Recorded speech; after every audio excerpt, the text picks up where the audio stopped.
ماشاءاللہ قبلہ الطاف حسین خورشیدی صاحب اپنی حاضری پیش فرما رہے تھے۔ قبلہ حضرت علامہ مولانا قاری منیر احمد نظامی صاحب آپ بھی تشریف لائے، خوش آمدید، اہلم و سہلم مرحبا۔ آنے والے تمام معزز محترم و محتشم مہمان آنے گرامی کو خوش آمدید پیش کرتے ہیں بلا تمہید و تمثیل۔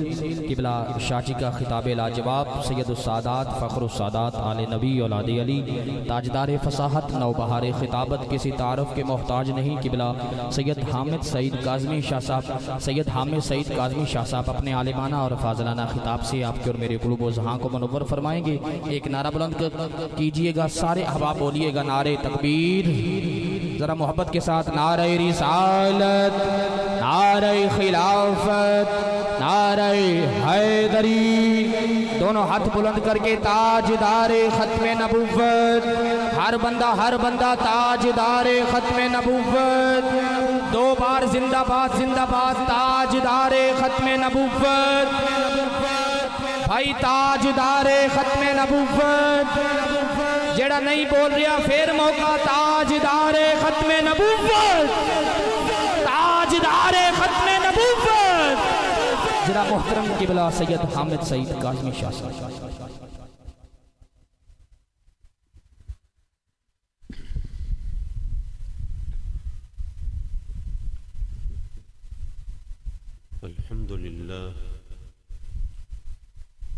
الحمد لله وكفى وسلام على عباده الذين اصطفى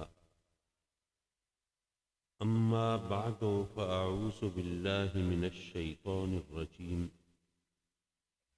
بسم الله الرحمن الرحيم وما أرسلناك إلا رحمة للعالمين صدق الله مولانا العلي العظيم وصدق رسوله النبي الأمين ونحن على ذلك لمن الشاهدين والشاكرين والحمد لله رب العالمين۔ آج کی اس خوبصورت باوقار جاندار اور شاندار محفل کے بانی مکرم و محترم جناب حاجی ملک عبد المجید صاحب آئیں اور میرے عزیز دوست محترم جناب حاجی اعجاز احمد صاحب، اور ابھی ماشاءاللہ آپ ان کی خوشگلوئی سے لطف اندوز ہو رہے تھے، محترم جناب مولانا الطاف احمد صاحب خورشیدی اور حضرت مولانا قاری لقمان صاحب سعیدی، اور اللہ کے فضل سے یہاں علماء کرام تشریف فرما ہیں اور علاقے کی محترم معزز شخصیات جلوہ فگن ہیں۔ رب کائنات ہم سب کی حاضری کو مقبول و منظور فرمائے اور اس محفل کے انوار و تجلیات سے اور فیوز و برکات سے ہم سب کو سرفراز فرمائے۔ مجھے بہت لمبی چوڑی گفتگو نہیں کرنی، ویسے بھی کہتے ہیں کہ زیادہ بولنا اور زیادہ کھانا یہ بچوں کا شیوا ہوتا ہے، تو میری عمر تک پہنچتے پہنچتے بندہ سمجھدار ہو جاتا ہے اور تھوڑا زبان کو لگام دینا بھی سیکھ لیتا ہے اور ذرا کھانے سے ہاتھ روکنے کی ضرورت اور اہمیت کو بھی سمجھ لیتا ہے۔ میں اپنی گفتگو کے آغاز میں ایک گزارش بھی کرنا چاہوں گا۔ ہم اہل سنت کا عقیدہ ہے کہ بزرگوں کی دست بوسی جائز ہے اور باعث برکت بھی ہے، لیکن پہلی بات یہ ہے کہ بزرگوں کے ہاتھ چومنا یہ نہ کوئی فرض ہے، نہ واجب ہے، نہ سنت ہے، صرف مستحب ہے، اور مستحب اس کام کو کہتے ہیں جو کر لیا جائے تو اچھا ہے، بہتر ہے، اور اگر نہ کیا جائے تو اس میں کوئی برائی کوئی گناہ نہیں ہے۔ اور دوسری بات یہ ہے کہ جن ہستیوں کے ہاتھ چومنا جائز ہے نا، وہ ہستیاں تو اب دکھائی نہیں دیتی، وہ تو اب اٹھتی جا رہی ہیں۔ تو بہرحال آپ اگر کچھ اور بزرگوں کے ہاتھ چوم کر اپنے اس ذوق کی تسکین کرنا چاہتے ہوں تو ضرور کریں، لیکن میرے حال پہ ہاتھ ذرا رحم فرمائے اور ہاتھ ہلکا رکھیں۔ جب کوئی میرے ہاتھ چومتا ہے تو یقین جانیے مجھے تکلیف ہوتی ہے اور مجھے اچھا نہیں لگتا بلکہ برا لگتا ہے۔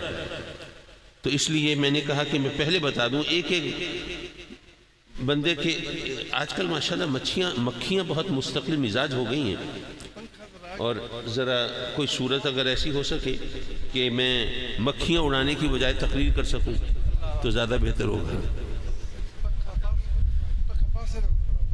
تو حضرات مکرم، میں یہ عرض کر رہا تھا کہ کوئی مصافحہ کر رہا ہو تو اس سے ہاتھ کھینچ لینا کیا اچھا لگتا ہے؟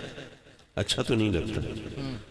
تو مجھے بھی اچھا نہیں لگے گا کہ اگر آپ میرے ہاتھ چومنے کی کوشش کریں میں ہاتھ کھینچوں، تو اس لیے آپ مہربانی کریں، آپ خود ہی احتیاط فرما لیں اور ہاتھ چومنے کی کوشش نہ فرمائیں، اور اس بارے میں ذرا ویسے بھی احتیاط کیا کریں۔ حضرات مکرم، ماہ ربیع الاول ہے۔ اچھا، میں اگر آپ سے پوچھوں کہ انگریزی سن کون سا ہے تو ہر ایک بتا دے گا کہ سن 2024 چل رہا ہے، اور اگر میں ایک غلطی کروں اور یہ پوچھ لوں کہ ذرا بتائیے اسلامی سن کون سا ہے، تو میرا خیال ہے کہ مجھے 90% لوگوں سے ندامت اٹھانی پڑے گی۔ بہرحال سن 1446 ہجری چل رہا ہے اور ماہ ربیع الاول ہے، اور ہم سب بارگاہ رسالت میں اپنی غلامی کے اقرار و اظہار کے لیے حاضر ہیں۔ سبحان اللہ۔ ویسے مجھے بہت حیرت ہوتی ہے، انسان چاند پر پہنچ چکا، مریخ پر بستیاں بسانے کا سوچ رہا ہے، سمندر کی تہ میں بھی آبادی کے منصوبے پروان چڑھائے جا رہے ہیں، کمپیوٹر ایج میں ہم زندہ ہیں، اور پچھلے 2 دہائیوں میں سائنس نے جتنی ترقی کی ہے اتنے پچھلے 500 سال میں نہیں کی تھی، لیکن اس دور میں بھی ہم ابھی تک اسی بحث میں الجھے ہوئے ہیں کہ میلاد منانا جائز ہے یا نہیں ہے۔ ہمیں اب اس مرحلے سے گزر کے اور آقا کریم کی بارگاہ میں اپنی محبتوں اور عقیدتوں کے اظہار کے لیے جو صحیح طریقہ ہے، جو بزرگوں کا طریقہ ہے، وہ بالکل ہمیں کرنا چاہیے۔ دوسری بات یہ ہے کہ اگر شادی بیاہ کے موقع پہ لوگ فائرنگ وغیرہ کرتے ہیں نا، حکومت منع بھی کرتی ہے لیکن لوگ باز نہیں آتے، پھر بعض اوقات فائرنگ سے کوئی جانی نقصان بھی ہو جاتا ہے، کوئی قیمتی جان ضائع بھی ہو جاتی ہے۔ تو اگر شادی بیاہ میں یہ فائرنگ وغیرہ سے کوئی لوگ بیچارے اس طرح جان سے ہاتھ دھو بیٹھتے ہوں تو کیا اس کا مطلب یہ ہے کہ ہمیں اعلان کر دینا چاہیے کہ جی شادی بیاہ نہیں ہونا چاہیے؟ یا اگر آپ مسجد میں جاتے ہیں اور مسجد میں کوئی ضرورت مند آپ کی جوتیاں اٹھا کے اپنی ضرورت پوری کر لے تو کیا یہ اعلان کرنا چاہیے کہ جی آئندہ مسجد میں نہیں آنا چاہیے، یہاں چوری ہوتی ہے؟ اللہ اکبر۔ تو حضرات مکرم، اگر میلاد مناتے ہوئے اگر کوئی شخص فرط عقیدت میں یا لا علمی میں کوئی الٹی سیدھی حرکت کرے تو اس کو الٹی سیدھی حرکت سے روکنا چاہیے، میلاد سے نہیں روکنا چاہیے۔ واہ واہ واہ واہ واہ واہ، بہت اعلیٰ، سبحان اللہ۔ میرے آقا کریم حضور علیہ الصلوۃ والسلام کی والدہ ماجدہ طیبہ طاہرہ سیدہ آمنہ رضی اللہ تعالی عنہا وہ میلاد کے حوالے سے فرماتی ہیں کہ خرج منی نور، مجھ سے تو بس نور ہی ظاہر ہوا، اور نور بھی کیسا؟ اضاءت لہ قصور الشام، ایسا نور کہ جس سے ملک شام کے محلات روشن ہو گئے اور میں نے ان کو دیکھ لیا۔ اچھا، میں نے جب ایک جگہ یہ حدیث بیان کی تو ایک صاحب مجھ سے کہنے لگے کہ آدمی صاحب آپ ماشاءاللہ اچھے پڑھے لکھے آدمی ہیں، یونیورسٹی میں آپ نے پوزیشنز لی، ٹاپ کی یونیورسٹی، اور آپ عقل مند ہیں، تو یہ بتائیے کہ روشنی ظاہر ہوئی، چلو یہ مان لیا آقا کریم کی ولادت نور کے ظہور کے حوالے سے جو حدیث ہم نے مان لی، لیکن یہ بتائیے کہ وہ روشنی کیسی ہوگی؟ کیا ایسی جیسے کینڈل لائٹ، جیسے موم بتی کی روشنی ہوتی ہے، کیا ایسی ہوگی؟ یا جیسے وہ گیس کا لیمپ روشن کیا جاتا ہے ویسی ہوگی؟ یا جیسے گاڑیوں کی ہیڈ لائٹس ہوتی ہیں ویسی ہوگی؟ یا چلیے جیسے آپ نے یہ سرچ لائٹس لگائی ہوئی ہیں کیا ایسی ہوگی؟ یا چلیے بہت زیادہ اگر آپ تخیل کی پرواز کو اونچا اڑائیں گے تو جیسے رات کا وقت ہو، گھنگور گھٹا چھائی ہو اور بادلوں کے اندر کڑاکا ہو اور بجلی چمکے اور سارا ماحول پل بھر کے لیے روشن ہو جائے، کیا ایسی روشنی ہوگی؟ اور اگر آپ اپنی تخیل کی انتہا کو پہنچ جائیں اور جس سے آگے آپ کی سوچ کے پر جلنے لگے تو یہ سوچ لیں کہ جیسے دوپہر کا وقت ہو، گرمیوں کا موسم ہو، سورج نصف النہار پہ ہو اور ہر طرف دھوپ پھیلی ہو، کیا ایسی روشنی ہوگی؟ اب اس سے زیادہ تو آدمی نہیں سوچ سکتا۔ تو اگر ایسی بھی ہو تو سوال یہ ہے کہ جب آقا کریم کی ولادت ہوئی تو سیدہ آمینہ وہ مکے میں تھیں اور اپنے حجرے میں ہوں گی، اب وہ حجرے کی دیواریں بھی ہوں گی، پھر مکان کے در و دیوار بھی ہوں گے، آس پاس دیگر مکانات بھی ہوں گے، اور مکہ جو ہے وہ پہاڑوں میں گھرا ہوا شہر ہے، آس پاس پہاڑ بھی ہوں گے، پھر مکے سے شام تک ہزاروں میل کا فاصلہ ہے، وہ مسافت بھی ہوگی، راستے میں نہ جانے کتنے جنگل، کتنے پہاڑ، کتنے ٹیلے، کتنی چیزیں ہوں گی، اور ہزاروں میل کی مسافت نگاہوں کے سامنے ویسے ہی پردہ بن جاتی ہے۔ آپ یہاں لیا میں بیٹھے ہیں، کوٹ ادو کتنی دور ہے آپ سے؟ 60 کلومیٹر۔ یہاں بیٹھ کے آپ کیا کوٹ ادو کا مشاہدہ کر سکتے ہیں؟ نہیں۔ تو 40-50 کلومیٹر کے فاصلے پر کوئی شہر ہو، ہمیں وہ نظر نہیں آتا، اور آپ کہہ رہے ہیں کہ جناب وہ نور ظاہر ہوا اور ملک شام کے محلات سیدہ آمینہ نے دیکھ لیے۔ یہ کتنی مضحکہ خیز بات ہے۔ بھئی چلو نور ظاہر ہو گیا، لیکن وہ دیواریں ہیں، دروازے ہیں، وہ جناب پہاڑ ہیں، جنگل ہیں، رکاوٹیں ہیں، فاصلے ہیں، یہ تمام چیزیں ہیں۔ تو ایسے کوئی یہ کہے کہ جناب انہوں نے اپنے حجرے میں بیٹھ کر ملک شام کے محلات کا مشاہدہ کر لیا، کیسی مضحکہ خیز بات ہے۔ آپ جیسا سمجھدار آدمی ایسی باتیں کرتا ہوا تو اچھا نہیں لگتا۔ اب یہ بات ایسی ہے کہ ایک عام آدمی واقعی ذرا ہل جاتا ہے، کشمکش میں پڑ جاتا ہے۔ بات تو ٹھیک ہے، میں عرض کروں گا اس بات کو ذرا سمجھنے کی کوشش کیجئے۔ میں نے ان سے کہا کہ جس بات کو آپ اتنی تفصیل سے بیان کر کے اعتراض کر رہے ہیں، میرا ذوق یہ کہتا ہے کہ یہی بات تو میری دلیل ہے۔ وہ کیسے؟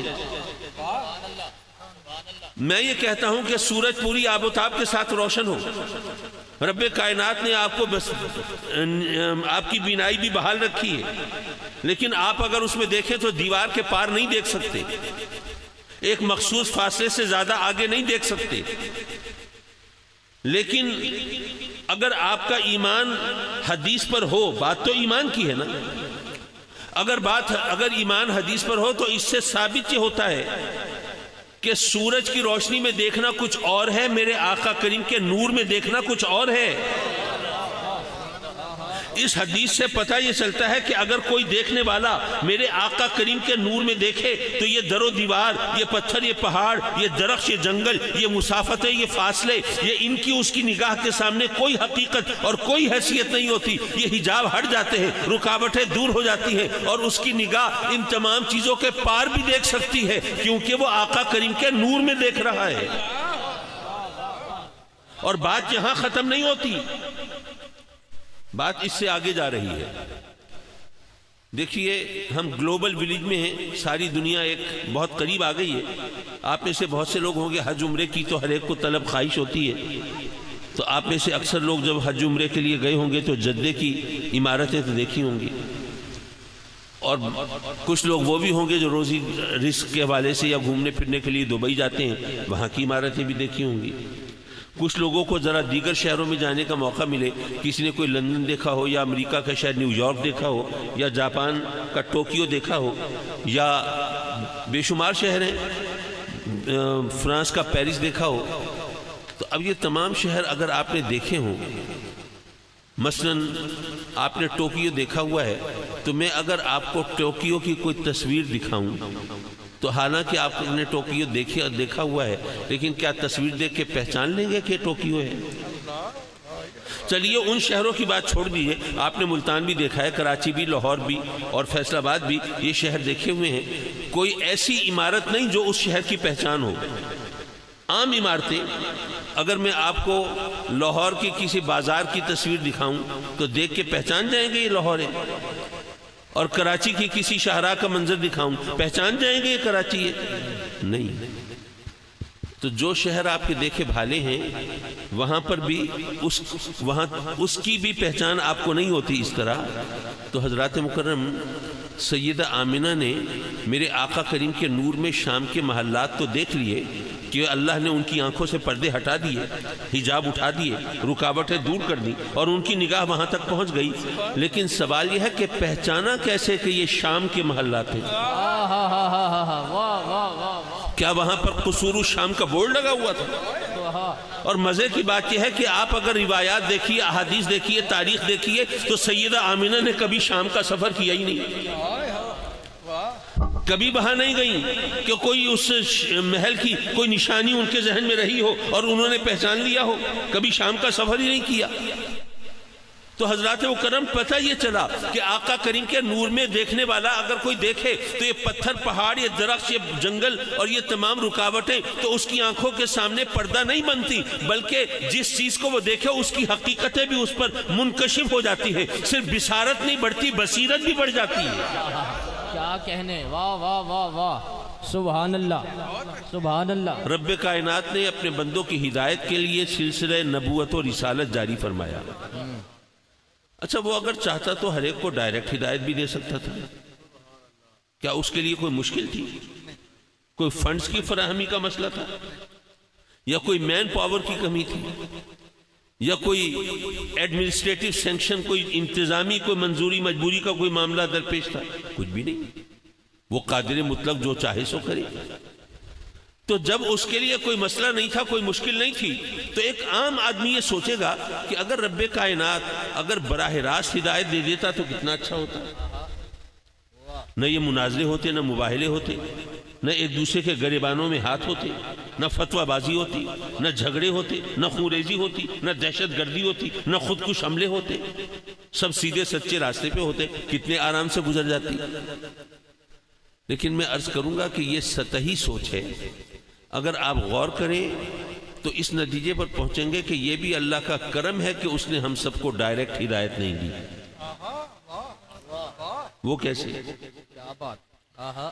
دیکھیے، اگر ہم سب کو اللہ کی طرف سے براہ راست احکام مل رہے ہوں، ڈائریکٹ ہدایت مل رہی ہو، تو جس کو اللہ کی طرف سے براہ راست پیغام ملے، ہدایت ملے، وہ تو نبی ہوتا ہے نا. اب ہمیں کسی اور سے پوچھنے کی ضرورت نہیں. خود اپنے اندر جھانکیے، اپنے آپ سے سوال کیجئے کہ ہمیں اللہ کی طرف سے ڈائریکٹ ہدایت ملتی اور کوئی ایسا حکم ملتا جو ہماری مرضی کے خلاف ہوتا، جس میں ہمیں نقصان نظر آ رہا ہوتا، جس میں خیال آتا کہ بھئی یہ چیز اس طرح سے ہے تو یہ تو ہمارے پیسے ڈوب جائیں گے، یہ تو ہمارا بڑا نقصان ہو جائے گا، تو کیا ہم سب ان احکام کو اسی طرح مان لیتے؟ بے شک کچھ لوگ ایسے ہوتے جو مان لیتے، لیکن اکثر وہی ہوتے جو بہانہ سازی کرتے، جو چور دروازے تلاش کرتے، جو اپنے لیے کوئی راستہ ڈھونڈنے کی فکر کرتے. ابھی تو ہمیں اللہ کے احکام ملتے ہیں اللہ کے نبیوں سے، تو ہم اگر کہیں کوئی کوتاہی کر لیں، کوئی غلطی کر لیں، گناہ کر بیٹھیں، اگر حکم عدولی کر لیں تو چلیے اللہ ہمیں توفیق دے، ہم توبہ کریں، آنسو بہائیں، رب کی بارگاہ میں فریاد کریں اور وہ رب کائنات معاف کر دے. لیکن اگر ہم خود مقام نبوت پر ہوں اور پھر رب کی نافرمانی کریں جان بوجھ کر اپنے مفاد کے لیے، پھر معافی ملتی نہیں. تو اللہ کا کرم ہے نا، اس نے ہمیں ڈائریکٹ ہدایت نہیں دی، ورنہ اللہ اکبر یا رسول اللہ. اور میں عرض کروں گا کہ ایک بات اور بھی ہے. دیکھیے، اللہ کے نبی آتے ہیں، شریعت لاتے ہیں، احکام لاتے ہیں، اور ہم اس پر عمل کرتے ہیں اور ہم مطالبہ کرتے ہیں اسلامی نظام نافذ کیا جائے، جناب نظام مصطفیٰ رائج کیا جائے، تاکہ کوئی شخص کبھی ہمارے عقائد پر ڈاکہ ڈالنے کی کوشش نہ کرے، کبھی ختم نبوت کے خلاف کوئی حرکت اور سازش کرنے کی جسارت نہ کرے. بھئی ابھی تو ہمیں احکام ملتے ہیں، شریعت ملتی ہے نبیوں کے ذریعے، لیکن اگر ہر ایک کو ڈائریکٹ ہدایت مل رہی ہوتی تو کیا آپ اپنے ملک کے لیے کوئی ایک نظام قائم کر سکتے؟ کوئی بھی شخص کہہ دیتا جناب آپ کہتے ہیں یہ حکم ہے، میرے پاس تو ہو وہی اور طرح آئی ہے، پھر آپ کیا کرتے؟ تو یہ تمام چیزیں بتا رہی ہیں کہ یہ اس کا فضل ہے کہ اس نے ہمیں ڈائریکٹ ہدایت نہیں دی۔ حضرات مکرم، اب مسئلہ یہ ہے کہ فاران کی چوٹیوں سے صدا آ رہی ہے کہ میں اللہ کا نبی، اور ادھر قادیان کے جنگلوں میں بھی کوئی بول رہا ہے میں بھی نبی۔ اب کیسے پتہ چلے کون سچا ہے کون جھوٹا ہے؟ ایک عام آدمی کے پاس کیا پیمانہ ہے؟ کیسے ناپے؟ کیا جبریل آ کے بتائیں گے؟ کیا لوگوں کو وہی ہوگی کہ یہ جو نبی ہے یہ سچا ہے، اس کے نام کا کلمہ پڑھو، ان کے پیچھے چلو، یہ جھوٹا ہے اس پہ لعنت بھیجو؟ حضرات مکرم، ہمارے علماء نے اور ہمارے دین نے ہمارے لیے اصول مقرر کیا اور بتایا کہ یاد رکھو جو سچا نبی ہے وہ معجزہ دکھائے گا، جھوٹا نبی کبھی معجزہ نہیں دکھا سکتا۔ معجزہ نبی کی پہچان ہے۔ معجزہ کیا ہے؟ نبی کی پہچان۔ اچھا، یہ ہماری زبان کا لفظ ہے، ہم بول چال میں استعمال بھی کرتے ہیں، ہمیں پتہ ہے اس کا مفہوم کیا ہے۔ میں کوئی شرعی اصطلاحات کی طرف جا کے کوئی ذرا گنجلک الفاظ ڈھونڈ کے لاؤں تو آپ بھی کنفیوز ہو جائیں گے یہ معجزہ کسے کہتے ہیں۔ بڑی سیدھی سی بات ہے کہ ایسا کام جو کہ سمجھ نہ آئے کہ یہ ہو کیسے گیا، عقل عاجز آ جائے، فہم و فراست گھٹنے ٹیک دے، ہماری دانش اور سوچنے سمجھنے کی صلاحیت ہار مان لے کہ یار یہ کام تو نہیں ہو سکتا، یہ کیسے ہو گیا۔ جو چیز عقل کو عاجز کر دے وہ معجزہ ہوتی ہے۔ نبی کے ہاتھ سے صادر ہو تو معجزہ ہے، ولی کے ہاتھ سے ظاہر ہو تو کرامت ہے۔ کیا کہنے معجزہ نبی کی پہچان ہے۔ ہر نبی کو اللہ نے معجزے دے کر بھیجا۔ سیدنا موسیٰ علیہ السلام نے پتھر پر عصا مبارک مارا، پانی کے چشمے ابل پڑے۔ سیدنا سلیمان علیہ السلام کا تخت، وہ جناب کسی ایرونوٹیکل قانون کے خلاف وہ جناب چل رہا ہے، ہوا کے دوش پر محو سفر ہے۔ سیدنا عیسیٰ علیہ السلام نے تو ماشاءاللہ مردوں کو زندہ کر کے دکھایا۔ میرے آقا کریم صلی اللہ علیہ وسلم کے معجزے بھی آپ جانتے ہیں، پتھروں کو کلمہ بھی پڑھایا ہے، جانوروں سے سجدے بھی کرائے ہیں، پانی کو اپنی مقدس انگلیوں سے جاری بھی فرمایا ہے، درختوں کو اپنی بارگاہ میں بھی بلایا ہے، بادلوں کو پھاڑ کے بھی دکھایا ہے، چاند کے 2 ٹکڑے بھی کیے ہیں، اور سورج کو الٹے پاؤں بھی لوٹایا ہے۔ یہ تمام معجزے ہم نے دیکھے ہیں، ہمیں معلوم ہے۔ لیکن علماء نے بتایا کہ آقا کریم صلی اللہ علیہ وسلم کا جو سب سے بڑا معجزہ ہے وہ قرآن ہے۔ اچھا، ہم مسلمان ہیں، قرآن کا معجزہ تو ہم مانتے ہیں، معجزہ ہے، لیکن میں سوچنے لگا کہ قرآن معجزہ ہے ہم تو مانتے ہیں، لیکن دوسروں سے منوانا پڑے تو دلیلیں دینی پڑیں گی، ثبوت اکٹھے کرنے پڑیں گے، منوانے کے لیے محنت کرنی پڑے گی۔ کیا اس کے مقابلے میں یہ زیادہ بہتر نہیں تھا کہ ہم کہتے کہ جی چاند کے 2 ٹکڑے کر دینا یہ سب سے بڑا معجزہ؟ ظاہر ہے اس پر تو کوئی دلیل نہیں چاہیے تھی۔ اگر باقی معجزوں کو اگر آقا کریم کا سب سے بڑا معجزہ قرار دیا جاتا تو یہ کہیں بہتر ہوتا، لیکن ہم نے کہا کہ نہیں، قرآن سب سے بڑا معجزہ ہے۔ آخر اس میں حکمت کیا ہے، اس کو سمجھنے کی ضرورت ہے۔ حضرات مکرم، یاد رکھیے کہ جو نبی جس علاقے، جس قوم اور جس زمانے کے لیے نبی بن کے آتا ہے، اس علاقے، اس قوم اور اس زمانے کے لوگ اس کے معجزوں کو اپنی آنکھوں سے دیکھتے ہیں، بچشم خود مشاہدہ کرتے ہیں۔ جن کے نصیب میں ایمان ہوتا ہے کلمہ پڑھ لیتے ہیں، جن کے دلوں پہ مہر لگی ہوتی ہے وہ اسی طرح راندے درگاہ رہتے ہیں۔ بہرحال جو نبی جس علاقے، جس زمانے، جس قوم کے لیے نبی بن کے آتا ہے، اس علاقے، اس قوم، اس زمانے کے لوگ اس نبی کے معجزوں کا مشاہدہ کرتے ہیں، وہ ان کے سامنے ہوتے ہیں۔ میرا سوال یہ ہے کہ حضرت عیسیٰ علیہ السلام نے جن مردوں کو زندہ کیا تھا ان میں سے کسی کا کوئی عطا پتہ آپ کے موبائل میں محفوظ ہے؟ نہیں۔ سیدنا موسیٰ علیہ السلام نے جو پانی کے چشمے ابالے تھے کوئی ڈے آؤٹ کے لیے پکنک کے لیے وہاں جانے کا موڈ ہو، ذرا پتہ ہو کہاں پہ ہے وہ، نہیں پتا۔ سیدنا سلیمان علیہ السلام کا تخت آپ نے اڑتا ہوا دیکھا؟ اچھا باقی انبیاء کے موضوع کو چھوڑیے، خود آقا کریم نے جن پتھروں کو کلمہ پڑھایا تھا کیا آپ نے سنا؟ کیا چاند کے 2 ٹکڑے ہوئے آپ نے دیکھے؟ کیا جانوروں کو سجدہ ریز آپ نے مشاہدہ کیا؟ نہیں۔ یارو جو نبی جس علاقے، جس قوم، جس زمانے کے لیے نبی بن کے آتا ہے، اس علاقے، اس قوم، اس زمانے کے لوگ اس کے موضوع کا اپنی آنکھوں سے مشاہدہ کرتے ہیں، وہ دیکھتے ہیں۔ یارو اگر میرے آقا کریم صلی اللہ علیہ وسلم کا دور نبوت قیامت تک چلنا تھا تو کم از کم کوئی ایک معجزہ ایسا چاہیے تھا جو قیامت تک باقی رہے۔ آہا، نعرہ تکبیر، نعرہ رسالت، عظمت شان مصطفیٰ، عظمت مقام مصطفیٰ، عظمت مقام مصطفیٰ، سیدی مرشدی۔ کم از کم کوئی ایک معجزہ ایسا چاہیے تھا جو قیامت تک باقی رہے اور آپ کی نبوت کے تسلسل پر دلالت کرتا رہے۔ پتہ یہ چلا کہ قرآن کا معجزہ ہونا دراصل ختم نبوت کی دلیل ہے۔ اور یہ بات دوسری طرح بھی سمجھ سکتے ہیں آپ۔ ہم کسی کافر کو دعوت دیں کہ بھئی ہمارے نبی کے نام کا کلمہ پڑھ لو، مسلمان ہو جاؤ، وہ کہے کہ ٹھیک ہے میں کلمہ پڑھ لیتا ہوں، لیکن آپ کے اپنے دین کا اصول ہے کہ نبی کی پہچان ہوتی ہے معجزے سے، تو اپنے نبی کا کوئی معجزہ دکھائیں گے تو ہم ایمان لائیں گے نا، تو ہم قرآن اس کو دکھا دیتے ہیں، سبحان اللہ۔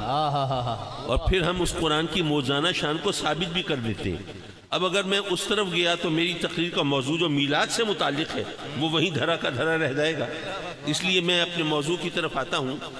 رب کائنات نے اپنے بندوں کی ہدایت کے لیے انبیاء کو بھیجا۔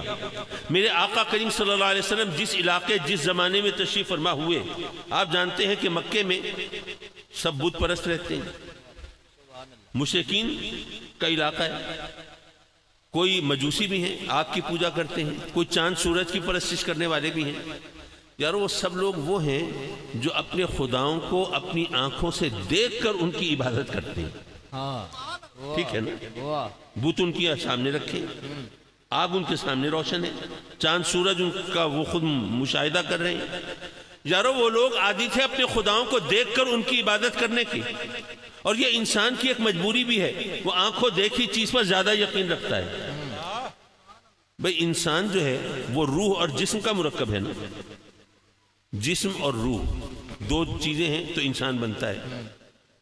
ہمارا جسم بیمار ہو علاج کراتے ہیں، ڈاکٹرز کے پاس جاتے ہیں، اور جو بھی طریقہ علاج ممکن ہوتا ہے ہم اس کو ایڈاپٹ کرتے ہیں، لیکن کبھی سوچا کہ روح بھی بیمار ہوتی ہے؟ اس کے بارے میں ہم نے کبھی سوچا ہی نہیں۔ جسم کو بھوک لگتی ہے، روح کو بھی بھوک لگتی ہے، اس کی بھوک کیسے پوری ہو؟ ہم نے کبھی اس پہ غور کیا ہی نہیں۔ ہم تو ساری زندگی اپنے جسم کی ضرورتوں کی تکمیل پہ لگے رہتے ہیں، کیونکہ جسم دکھائی دیتا ہے، روح دکھائی نہیں دیتی۔ اچھا ذرا یہ بات تھوڑی سی وضاحت کرتا چلوں میں۔ آپ سوچتے ہوں گے پتہ نہیں ایک آدمی صاحب کہاں کی چھوڑ رہے ہیں، روح بیمار ہوتی ہے۔ بھئی روح کیا بیمار ہوتی ہے، کیسے ہوتی ہے؟ میں نے کہا بھئی اگر جسم بیمار ہو تو اس کی کچھ علامتیں ہوتی ہیں نا، کچھ سمپٹمز ہوتی ہیں۔ بخار ہو گیا، اب وہ بخار نہیں اتر رہا تو ڈاکٹرز نے ٹیسٹ لکھ کے دیے، بھئی یہ ٹیسٹ کرائیں، پتہ چلے بخار کیوں ہے، بیماری کیا ہے۔ کہیں درد ہو رہا ہے تو اس کے وجہ سے پتہ چلا بھئی کہیں تکلیف ہے، بیماری ہے، درد کیوں ہے، الٹرا ساؤنڈ کراؤ جناب، ایکس رے کراؤ، یہ کراؤ وہ کراؤ، پتہ چلتا ہے بیماری جسم کی بیماری کا۔ روح بھی بیمار ہوتی ہے، اس کا پتہ کیسے چلے؟ یارو اس کی جو سب سے بڑی علامت ہے وہ یہ ہے کہ جو چیزیں حقیقتاً اچھی ہیں وہ بری لگنے لگیں تو پتہ چلے کہ روح بیمار ہے۔ اچھا جسمانی بیماری کی صورت میں بھی ہوتا ہے۔ آپ دیکھیں کہ بیمار آدمی کو بڑی اچھی مزے کی چیز بھی کھانے کے لیے دینا، منہ بنا لیتا ہے، نہیں مجھے اچھی نہیں لگ رہی، لے جاؤ یہ، ایسا ہوتا ہے نا۔ دودھ پینے کے لیے دیں تو اس کے منہ کا ذائقہ خراب ہوتا ہے، کہتا ہے نہیں دودھ کڑوا ہے نا، میں نہیں پیتا۔ اس کا ظہور بیماری جسمانی بیماری کی صورت میں بھی ہوتا ہے، لیکن روحانی بیماری کی جو ایک خاص علامت ہے کہ جو چیز اچھی ہو وہ بری لگے، جو بری ہو وہ اچھی لگے، تو سمجھ جاؤ کہ روح بیمار ہے۔ سچ اچھا ہے برا لگنے لگے، جھوٹ برا ہے اچھا لگنے لگے، اگر سخاوت اچھی ہے بری لگنے لگے، کنجوسی بری ہے وہ اچھی لگنے لگے، تو یہ دھوکہ برا ہے یہ اچھا لگنے لگے، اور انصاف اچھا ہے وہ برا لگنے لگے، تو یہ چیزیں روح کی بیماری پر دلالت کرتی ہیں۔ واہ واہ، بہت خوب بہت خوب۔ جب جسم بیمار ہوتا ہے ہم ڈاکٹرز کے، حکیموں کے، طبیبوں کے پاس جاتے ہیں، اور جب روح بیمار ہو تو ظاہر ہے کسی روحانی معالج کے پاس جانا ہوگا، اور روحانی معالج کائنات میں میرے آقا کریم صلی اللہ علیہ وسلم سے بڑھ کر کون سا ہو سکتا ہے؟ واہ واہ، بات کہیں سے چلی کہیں جا نکل گئی۔ میں یہ کہہ رہا تھا کہ یہ جو چیز نظر نہیں آتی اس کی اپنی اہمیت ہوتی ہے۔ وہ کافر اپنے خداؤں کو دیکھ کر عبادت کرتے تھے، کتنا مشکل تھا ان سے منوانا کہ جو دکھائی دیتے ہیں یہ کچھ نہیں، اور جو دکھائی نہیں دیتا وہی سب کچھ ہے۔ واہ واہ، آسان کام تھا؟ ظاہر ہے آسان تو نہیں تھا۔ پھر میرے آقا کریم صلی اللہ علیہ وسلم نے کیسے منوایا ان سے؟ وہاں پر کوئی یونیورسٹی نہیں کھولی ہوئی تھی کہ جناب اس کے اندر لیکچر دیے جاتے، ریفرنسز لائے جاتے، لوگوں کو جناب سمجھایا جاتا اور فلسفہ چھانٹا جاتا کہ دیکھو وہ جو خدا ہے، وہ جو وحدہ لا شریک ہے، وہ تو ایسا ہونا چاہیے، اس کی شان یہ ہونی چاہیے، اگر تم اس کو کسی چیز میں مجسم مانو گے تو اس کی شان کے لائق نہیں ہوگا، اس لیے وہ دکھائی نہیں دیتا، وہ بے کنا ہے، وہ لامتناہی ہے، وہ لامحدود ہے، وہ ہمارے حواس و اعصاب سے بالاتر، وہ ہماری عقل و فہم سے ماورا۔ یہ تمام باتیں اگر ان لوگوں کو سمجھائی جاتی وہ نہیں مانتے۔ اگر ان سے کہا جاتا روزی رزق دینے والا ہمارا اللہ، وہ کہتے جناب ہم تو روزی رزق ہمارے باپ دادا انہی بتوں سے مانتے رہے، ہمیں ملتی رہے، آپ کیسے کہتے ہیں کہ آپ کا اللہ دیتا ہے؟ وہ کہتے کہ اولاد دینے والا میرا اللہ، یہ بت کچھ نہیں دے سکتے۔ وہ کہتے جی ہمیں تو انہی بتوں سے ہمارے باپ دادا نے مانگ کے دیا تھا، تو آپ کیسے کہتے ہیں بت نہیں دیتے؟ جس چیز کا بھی ان کی طرف نسبت کرتے تو وہ بتوں کی طرف منسوخ کر سکتے تھے۔ تو میرے آقا کریم نے کیسے منوایا ہوگا کہ یہ وہ بت کچھ نہیں ہے، سب کچھ وہی ہے؟ صدقے اور اس کا بڑا سیدھا سا حل ہے۔ بات یہ ہے میرے آقا کریم صلی اللہ علیہ وسلم نے ان کافروں ان مشرکوں کو یہ بتایا کہ اے لوگوں میں خدا نہیں ہوں، میں معبود نہیں ہوں، میں مسجود نہیں ہوں، میں پوجا کے لائق نہیں ہوں، میں پرستش کے قابل نہیں ہوں، میں تو اس کا فرستادہ رسول ہوں، اس کا بھیجا ہوا نبی ہوں، میں اس کا عبد مقدس ہوں، اس کا پاک بندہ ہوں۔ اے لوگوں میں خدا نہیں، لیکن اگر پتھر میرے نام کا کلمہ پڑھتے ہیں تو جس کا کلمہ میں پڑھتا ہوں اس کا مقام کیا ہوگا؟ واہ، اللہ اکبر، یا رسول اللہ۔ اے لوگوں میں تو عبادت کے لائق نہیں، لیکن اگر جانور میرے قدموں پہ سجدہ ریز ہوتے ہیں تو جس کی بارگاہ میں میں ماتھا ٹیکتا ہوں اس کی شان کیا ہوگی؟ اے لوگوں میں تو خدائی کا دعوے دار نہیں، لیکن اگر چاند میرے اشارے پہ دو ٹکڑے ہو جاتا ہے تو جس کے اشاروں پہ میں چلتا ہوں اس کی طاقت کا عالم کیا ہوگا؟ یارو تاریخ شاہد ہے، ماننے والوں نے پہلے مصطفیٰ کو مانا ہے، بعد میں خدا کو مانا ہے۔ حضرات مکرم علماء کرام بعض اوقات ایک جملہ بولتے ہیں، اب مجھے نہیں پتا آپ نے کبھی سنا نہیں سنا، بہرحال وہ کہتے ہیں کہ تمام انبیاء جو ہیں وہ اللہ تبارک و تعالیٰ کی صفات کے مظہر ہیں۔ ویسے تو قرآن میں بھی رب کائنات نے اپنے محبوبوں کے حوالے سے فرمایا نا کہ بھئی وہ حدیث مبارکہ میں آتا ہے، آقا کریم صلی اللہ علیہ وسلم نے بتایا کہ رب کائنات فرماتا ہے کہ میں اپنے بندوں کے ہاتھ بن جاتا ہوں، مجھ سے پکڑتے ہیں، ان کی آنکھیں بن جاتا ہوں، مجھ سے دیکھتے ہیں، ان کے کان بن جاتا ہوں، مجھ سے سنتے ہیں، ان کے پاؤں بن جاتا ہوں، وہ مجھ سے چلتے ہیں۔ تو یہ تمام شان اس حوالے سے علماء نے فرمایا کہ تمام انبیاء جو ہیں وہ اللہ کی صفات کے مظہر ہوتے ہیں، لیکن آقا کریم صلی اللہ علیہ وسلم اس کے مظہر ذات ہیں۔ اچھا علماء تو سمجھ رہے ہوں گے میں کیا کہہ رہا ہوں، آپ الجھن میں ہوں گے، یہ پتہ نہیں یہ مظاہر صفات، مظہر ذات، یہ کسی یونانی معجون کی ارجائے ترکیبی کا ذکر کر رہے ہیں، یہ کیا ہے؟ اپنے پلے تو کچھ نہیں پڑا۔ چلیے میں اسے ذرا سمجھانے کی کوشش کروں آپ کو اپنے انداز سے۔ دیکھیے بھائی، فرض کیجئے رب کائنات نے آپ کو فرزند ارجمند عطا فرمایا، اب بچہ جب ذرا اسکول گوئنگ ایج کو پہنچا، اس عمر کو پہنچا کہ اب اسے اسکول جانا چاہیے، تو آپ نے سوچا کہ بچے کو ذرا تھوڑا سا میں گھر میں تھوڑا سا پڑھا دوں، ذرا حرف شناسی کرا دوں، تو ذرا کلاس میں ذرا آسانی سے رہے گی، اس کو اساتذہ کی نظروں میں بھی اس کا اچھا مقام بن جائے گا، وہ کہیں گے بھی قابل بچہ ہے، اس کو تو پہلے ہی آتا ہے الف بے پے اے بی سی، یہ تمام چیزیں جانتا ہے۔ تو آپ نے ایک دن بچے کو بٹھایا، اور بیٹے ذرا آپ کو تھوڑا سا سکھائیں پڑھائیں، آپ نے کاغذ قلم لیا، الف لکھا، بیٹے دیکھو یہ الف ہے، یہ دیکھو یہ بے ہے، اس کی شکل ایسی ہوتی ہے، یہ پے ہے، پڑھو بیٹے یہ الف، یہ بے، یہ پے، ہاں انگلی رکھو، دیکھو یہ الف ہے، یہ دیکھو یہ بے ہے، یہ پے ہے۔ بچہ آپ کے قبضے میں تھا، اس نے آپ کے کہنے پہ پڑھا۔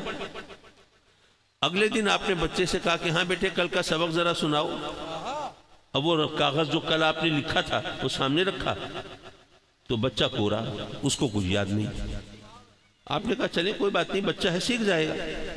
اور آپ نے سوچا کہ ذرا بچے کو سمجھانے کے لیے ذرا حروف کی صفات کا سہارا لیا جائے تو آسان ہوگا۔ تو آپ نے کہا دیکھو بیٹے یہ جو سیدھا ہے نا، یہ جو ورٹیکل ہے، جو عمود ہے، یہ الف ہے، یہ جو لیٹی ہوئی ہے جس کے نیچے ایک نقطہ ہے، یہ بے ہے، اور یہ جو پے ہے یہ اس کی شکل دیکھو بے سے کتنی ملتی ہے، لیکن فرق ہے کہ اس کے نیچے 3 نقطے ہیں، 3 ڈراپس ہیں۔